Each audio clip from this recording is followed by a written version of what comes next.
warahmatullahi wabarakatuh. Salam sejahtera bagi kita semua. Perkenalkan, saya Dr. Ibrahim Fattah, SHMH, NIDN 0930126801. Saya adalah dosen tetap pada program studi ilmu hukum Fakultas Hukum Universitas Muhammadiyah Parepare. Video ini merupakan implementasi pembelajaran sebagai bagian dari pernyataan diri dosen dalam unjuk kerja Tridharma Perguruan Tinggi bidang pengajaran atau PDD UKTPT pada pelaksanaan sertifikasi dosen tahun 2026. Nah, pembelajaran yang saya laksanakan mengacu pada pendekatan Outcome Based Education atau OB, yaitu suatu pendekatan pembelajaran yang berorientasi pada ketercapaian pembelajaran mahasiswa. Melalui pendekatan ini, seluruh aktivitas pembelajaran dirancang secara sistematis agar mahasiswa tidak hanya menguasai konsep dan teori, tetapi juga mampu mengembangkan kemampuan berpikir kritis, analitis, kolaboratif, baik secara lisan maupun tulisan, baik secara individu maupun secara berkelompok. Nah, selain itu, mahasiswa juga diharapkan mampu mengaplikasikan pengetahuan dalam menyelesaikan berbagai persoalan hukum yang berkembang di tengah masyarakat. Mata kuliah yang saya ampu adalah Hukum Tata Negara atau disingkat HTN. Mata kuliah ini wajib pada program studi hukum dengan bobot 3 SKS diajarkan pada semester 2. Mata kuliah HTN membahas konsep negara hukum, kedaulatan dan konstitusi dalam konteks negara Republik Indonesia, sistem pemerintahan, lembaga negara, dan hubungan antar lembaga berdasarkan Undang-Undang Dasar tahun 1945 berdasarkan hasil amandemen. Problematika ketatanegaraan yang sedang hangat dengan menggunakan teori HTN dan putusan Mahkamah Konstitusi. Nah, ada beberapa capaian pembelajaran lulusan program studi yang diamankan pada mata kuliah ini, yaitu ada 2. 1.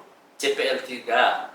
Mahasiswa menguasai konsep, teori, asas dan norma hukum nasional serta internasional sebagai dasar analisis dan penyelesaian masalah hukum. Yang kedua, CPL 7. Mahasiswa mampu mengidentifikasi, menganalisis, dan memberikan argumentasi hukum terhadap kasus-kasus aktual berdasarkan peraturan perundang-undangan. Nah, sedangkan untuk CPMK mata kuliah hukum tata negara yaitu 1. Mahasiswa menguasai konsep dasar HTN. Kedua, mahasiswa memahami sistem ketatanegaraan Indonesia berdasarkan Undang-Undang Dasar tahun 1945. Ketiga, mahasiswa mampu menganalisis kedudukan dan fungsi lembaga negara. Yang keempat, mahasiswa memahami konsep HAM dan negara hukum. Dan yang kelima, mahasiswa mampu menganalisis otonomi daerah.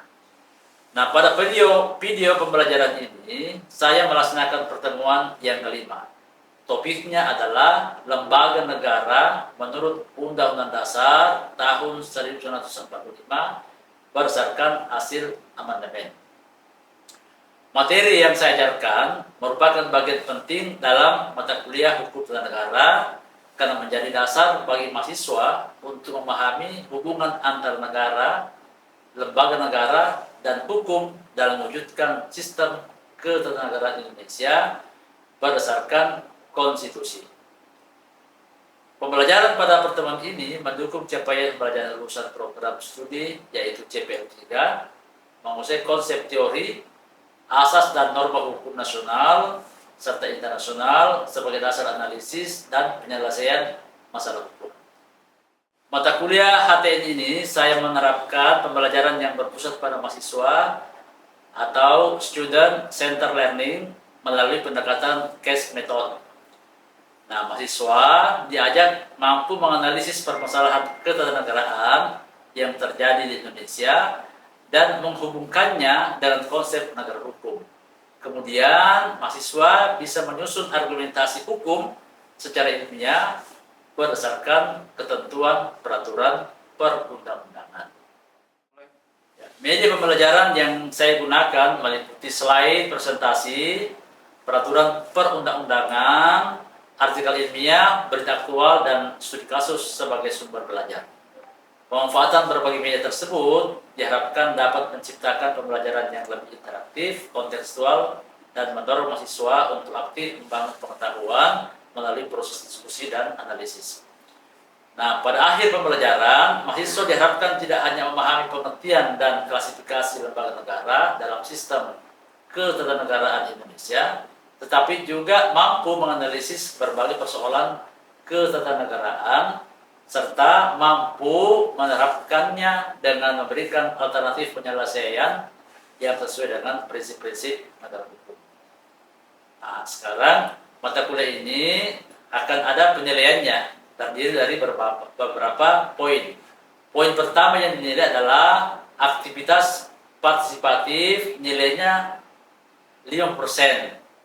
Nah, secara kualitatif akan dinilai berdasarkan partisipasi aktif mahasiswa dalam diskusi kelas, kehadiran dan kontribusi dalam kegiatan diskusi kelompok.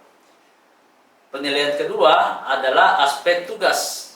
Nilainya 10%, tugas kelompok dan diskusi mandiri. Poin ketiga yang dinilai adalah kuis, nilainya 10%. Itu kualitatifnya adalah menilai berdasarkan hasil kuis individu yang dilaksanakan secara berkala untuk mengukur pemahaman mahasiswa terhadap materi perkuliahan. Poin berikutnya adalah ujian tengah semester, nilainya 15%, dilaksanakan secara tes tertulis, dan yang terakhir adalah ujian akhir semester, nilainya 15%, dilaksanakan secara tes tertulis. Nah, berikut ini adalah contoh video pembelajaran yang akan saya lakukan dalam proses offline dalam kelas. Bismillahirrahmanirrahim. Assalamualaikum warahmatullahi wabarakatuh. Waalaikumsalam warahmatullahi wabarakatuh. Alhamdulillah, wasyukurillah, wala hawla wala quwwata illa billah. Syukur kita panjatkan kehadirat Allah Subhanahu wa taala. Karena kita semua dalam keadaan sehat walafiat. Saya ingin menanyakan keadaan siswa, gimana keadaannya hari ini? Baik. Alhamdulillah, baik dan sehat ya. Nah, sebelum kita mulai belajar tentang negara menurut Undang-Undang Dasar tahun 1945 berdasarkan hasil amandemen, kita melakukan refleksi terhadap pertemuan keempat atau pertemuan sebelumnya. Ada yang ingat apa yang kita pelajari sebelumnya? Boleh Pak. Pak, silakan. Nah, yang sudah kita pelajari pada pertemuan keempat yakni amandemen 1945. Nah, sementara amandemen 1945 adalah proses perubahan konstitusi yang dilakukan oleh MPR sebanyak 4 kali dari tahun 1999 sampai 2002. Ya, jawabannya bagus ya. Jadi ada itu namanya alasan histori, ada sejarahnya. Ya, jadi 4 kali dilakukan amandemen pada pasca reformasi. Ada lagi yang lain? Saya Pak. Silakan. Karena sebelumnya pada masa Presiden Soeharto ia dipilih berkali-kali. Namun semenjak amandemen Presiden dibatasi periodenya menjadi 2 periode saja. Jawabannya bagus, berarti masih mengingat apa yang telah kita pelajari pada pertemuan keempat. Ya. Baiklah, kita mulai pembelajaran pada hari ini. Saya mulai dengan menyampaikan tujuan pembelajaran, apa yang kita pelajari pada yang pertama, setelah mengikuti pelajaran negara menurut Undang-Undang Dasar 1945 itu, mahasiswa diharapkan ini bisa nanti menjelaskan apa pengertian lembaga negara dalam sistem ketatanegaraan. Tujuan keduanya adalah bagaimana Anda bisa menyebutkan dan mengklasifikasi lembaga-lembaga negara berdasarkan Undang-Undang Dasar. Tujuan ketiganya adalah Anda bisa menguraikan tugas wewenang dan hubungan antar lembaga negara. Tujuan keempatnya adalah Anda bisa menganalisis prinsip check and balance antar lembaga negara setelah amandemen Undang-Undang Dasar 1945. Nah, kita mulai dulu dengan pengertian lembaga negara. Apa itu lembaga negara? Jadi lembaga negara adalah organisasi yang dibentuk atau lembaga yang dibentuk berdasarkan Undang-Undang Dasar. Nah, oleh karena itu kita ingin tahu apa cirinya. Cirinya itu pertama dibentuk oleh Undang-Undang Dasar atau undang-undang. Ciri keduanya adalah lembaga itu punya tugas, punya wewenang dan punya fungsi. Ciri ketiganya adalah bisa menjalankan 3 fungsi. Ada fungsi eksekutif, fungsi legislatif, fungsi yudikatif, dan fungsi lainnya. Ya. Nah, oleh karena itu kita ingin tahu bagaimana pengklasifikasian lembaga negara pasca amandemen. Yang pertama itu adalah ada lembaga utama legislatif, yaitu ada MPR, DPR, DPD, dan Presiden, juga ada BPK. Yang kedua ada lembaga yudikatif, MA, MK, dan Komisi Yudisial. Nah, yang ketiga ada lembaga eksekutif. Dalam hal ini para pembantu presiden, calon menteri, dan lembaga-lembaga negara itu. Nah, juga ada lembaga penunjang seperti KPU, ada KPK, Bank Indonesia, TNI, Polri. Nah, semua ini adalah dimaksudkan sebagai penyelenggara negara dalam sistem ketatanegaraan Indonesia. Nah, kita membedah satu-satu. Yang pertama itu adalah lembaga legislatif. Nah, DPR itu tugasnya adalah membentuk undang-undang. Ya. Wewenangnya punya hak interpelasi. Yang kedua adalah ada DPD, Dewan Perwakilan Daerah. Tugas pokoknya adalah mewakili daerah dari mana provinsi berada. Yang wewenangnya adalah mengusulkan undang-undang otonomi daerah. Termasuk jika ada daerah yang mau dimekarkan, harus membuatkan undang-undang. Nah, lembaga ketiga adalah MPR. Tugas pokoknya adalah mengubah Undang-Undang Dasar dan melantik presiden. Nah, wewenangnya adalah mengubah dan menetapkan Undang-Undang Dasar, melantik presiden dan wakil presiden berdasarkan hasil pemilu. Yang kedua adalah lembaga yudikatif. Kedudukan adalah pemegang kekuasaan pemerintah, itu eksekutif. Ya. Nah, yang kedua wewenangnya mengajukan rancangan undang-undang, yang kedua menetapkan peraturan pemerintah, ketiga mengangkat duta besar, yang keempat mengangkat panglima TNI. Nah, prinsip dari eksekutif itu adalah melaksanakan sistem pemerintahan presidensial. Dalam hal ini presiden tidak dapat diberhentikan oleh DPR. Nah, sekarang lembaga yudikatif. Mahkamah Agung, ya, dalam hal ini memiliki partner yang disebut dengan Mahkamah Konstitusi dan Komisi Yudisial. Nah, MA itu adalah puncak kekuasaan kehakiman. Nah, Mahkamah Konstitusi ada diberi tugas untuk menguji undang-undang terhadap Undang-Undang Dasar, menangani sengketa pemilu, ya. Kemudian jika ada gugatan terhadap partai politik, MK bisa mengubarkan partai itu. Yang keempat juga menangani sengketa pemilu. Nah, yang berikutnya adalah Komisi Yudisial, bisa mengusulkan hakim agung dan menjaga kehormatan hakim. Saya mau bertanya, Pak. Silakan. Sebelum adanya Mahkamah Konstitusi, siapa yang menguji undang-undang? Wah, ini pertanyaan yang bagus ini. Ya. Siapa yang menguji undang-undang terhadap Undang-Undang Dasar 1945 sebelum amandemen? Nah, inilah keistimewaan dari hasil amandemen. Undang-undang bisa diuji jika bertentangan dengan Undang-Undang Dasar.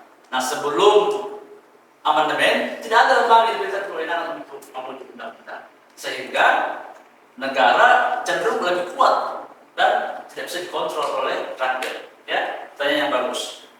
Oke, kita lanjutkan ya. Nah, jadi kalau kita melihat beberapa lembaga negara lainnya, ini kita bisa melihat ada BPK.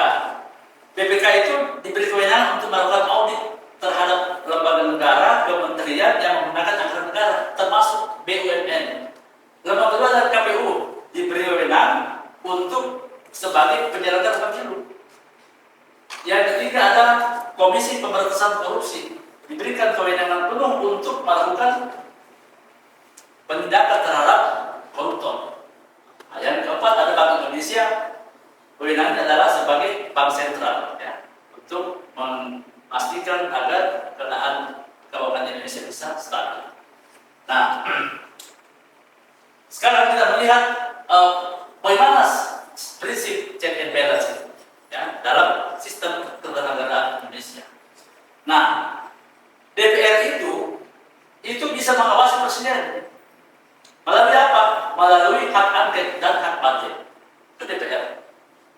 Yang kedua, presiden boleh mengajukan rancangan undang-undang ke DPR, padahal DPR itu juga punya hak legislasi. Yang ketiga, MK diberi kewenangan untuk menguji undang-undang terhadap undang-undang dasar yang dibuat oleh eksekutif dan legislatif. Nah, yang keempat, BPK bisa mengaudit semua lembaga-lembaga negara dan kementerian termasuk BUMN. Itu adalah keseimbangan kekuasaan yang diterapkan di Indonesia dalam konteks check and balance. Nah, kita melihat di Indonesia ini, ya, lembaga-lembaga itu perjalanan dinamis, ya. Jadi selalu terbuka kesempatan untuk terjadinya perubahan-perubahan. Jadi kelembagaan di Indonesia itu sifatnya dinamis. Jadi dulu sentralistik, ya, semua dari pusat, daerah tinggal menjalankan. Dulu kekuasaan semua ada di MPR. Nah, sekarang kekuasaan dibagi. Jadi dulu MPR tertinggi, sekarang setara dengan DPR, ya. Nah, jadi sekarang ada kekuasaan, ada kekuasaan eksekutif, ada kekuasaan legislatif, ada kekuasaan yudikatif, ada kekuasaan eksekutif dalam hal ini BPK, dan ada kekuasaan konstitutif yang dijalankan oleh MPR. Nah, munculnya lembaga-lembaga baru tadi, KPK, beberapa lembaga tadi, ya, KPU, itu sebagai bagian dari dinamika sistem ketatanegaraan Indonesia. Nah, sekarang kita lihat problem hubungan antar lembaga dalam konteks check and balance. Jadi, DPR itu ketika melihat persoalan atau pelanggaran pada presiden, dia bisa menjalankan hak angket, ya. MK versus DPR, MK boleh diberi kewenangan untuk melakukan judicial review, menguji undang-undang terhadap undang-undang dasar, padahal undang-undang itu dibuat oleh DPR dan presiden. Yang ketiga, MA versus Komisi Yudisial. Siapa yang berwenang untuk mengawasi hakim? Nah, secara internal MA, secara eksternal KY. Nah, kemudian KPK versus DPR atau versus presiden. Nah, kita melihat misalnya perkembangan tentang revisi undang-undang KPK 2019, ya. Nah, itu adalah dinamika check and balance yang terus berjalan dalam sistem ketatanegaraan Indonesia. Nah, untuk itu supaya kita jangan hanya berfokus pada sistem ketatanegaraan Indonesia dalam hal sistem pemerintahannya, maka penting untuk kita melihat perbandingan tiga negara. Nah, Indonesia, negara kita, ya, ini itu sistem sebenarnya presidensial, tapi pernah berkarakter parlementer pada masa pemerintahan Susilo Bambang Yudhoyono. DPR sangat kuat. Kalau Amerika, sebaliknya Amerika itu dari dulu sampai sekarang tetap menjalankan sistem presidensial secara umum. Kemudian kalau Inggris itu dia konsisten menjadi sistem parlementer. Nah,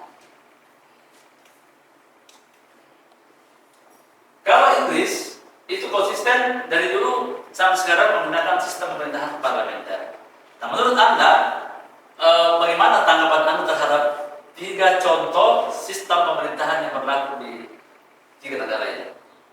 Coba Silakan. menanggapi Kak. Ya, silakan. Itu setelah pemilu atau pemilihan presiden itu selesai, partai politik yang ada di Indonesia itu tidak ada budayanya untuk oposisi Pak. Ya, tanggapan Anda cukup bagus ya. Karena Indonesia memang itu tidak secara formal mengenal oposisi. Beda dengan kalau kita lihat misalnya Amerika, kalau Partai Demokrat yang menang menjadi presiden, maka Republik yang menjadi oposisi. Demikian pula sebaliknya. Kalau Republik yang menjadi presiden, maka Demokrat menjadi oposisi. Nah, kalau di Indonesia, partai politik yang kalah pun pada Pilpres bisa menjadi koalisi pemerintah. Gitu. Jadi kita tidak punya tradisi memang untuk menjadi partai oposisi. Nah, itu menjadi problem dalam hal check and balance antara hubungan eksekutif dan legislatif. Yang berikutnya, nah kita coba pada kesimpulan dan akan kita membuatkan waktu untuk diskusi. Jadi, pasca amandemen Undang-Undang Dasar tahun 1945, sistem ketatanegaraan Indonesia menganut berbagai perusahaan yang tentu kita bilang tegas dan saling mengawasi antar lembaga. Ya, ada check and balance antara lembaga-lembaga. Sekarang kita ingin diskusikan, menurut Anda, apakah pembagian kekuasaan atau pembagian kewenangan antara DPR, DPD dan MPR itu sudah efektifkah? Pak. Baik, silakan.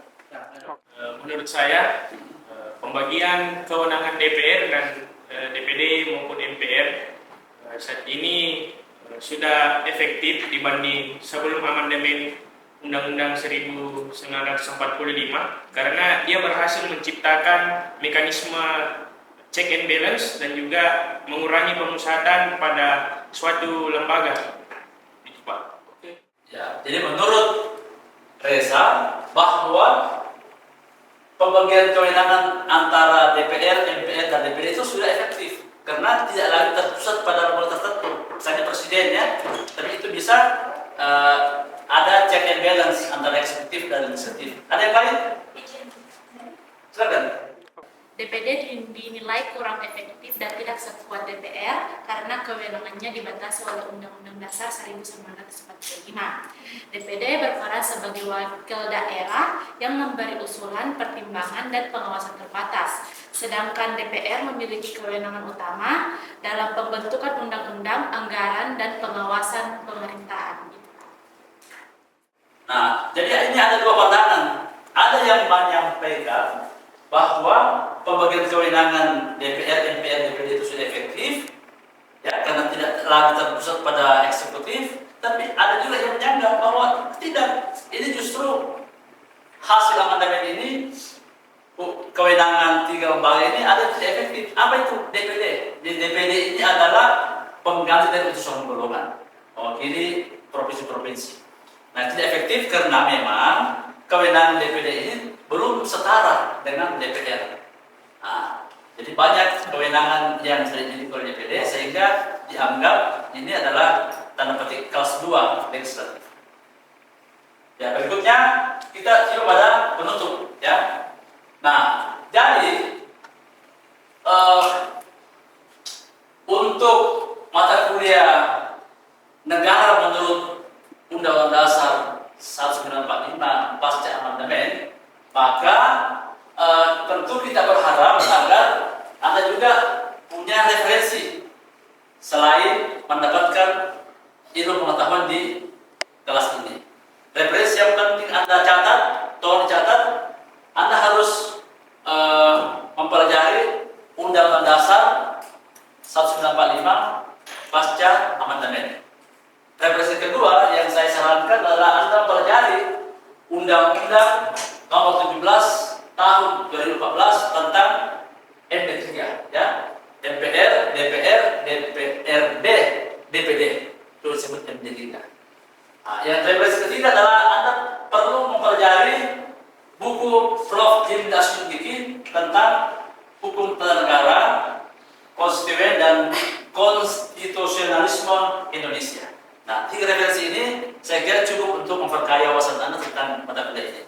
Nah, sebelum kita mengakhiri ketiga ini saya memberikan tugas kelompok untuk dikumpul pada pertemuan ke-6 nanti. Ya, untuk itu pembagian kelompoknya dengan cara menghitung 1 sampai 5. Ya, oke.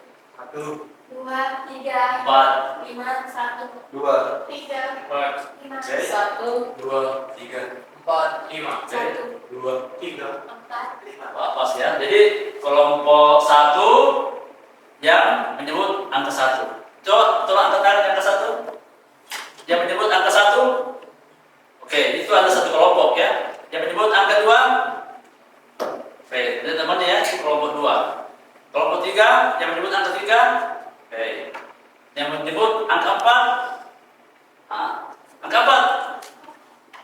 Oke. Yang menyebut angka 5. Oke. Itu Anda berkelompok. Nah, nanti tugasnya adalah seragam, judulnya adalah bagaimana dinamika sistem ketatanegaraan Indonesia pasca amandemen Undang-Undang Dasar 1945. Demikian kuliah saya pada hari ini. Semoga bermanfaat, memberikan wawasan ilmu pengetahuan kepada Anda, dan saya mendoakan agar Anda semua selalu menjadi orang yang rajin belajar dan punya masa depan yang baik. Demikian, lebih kurangnya mohon dimaafkan. Assalamualaikum warahmatullahi wabarakatuh.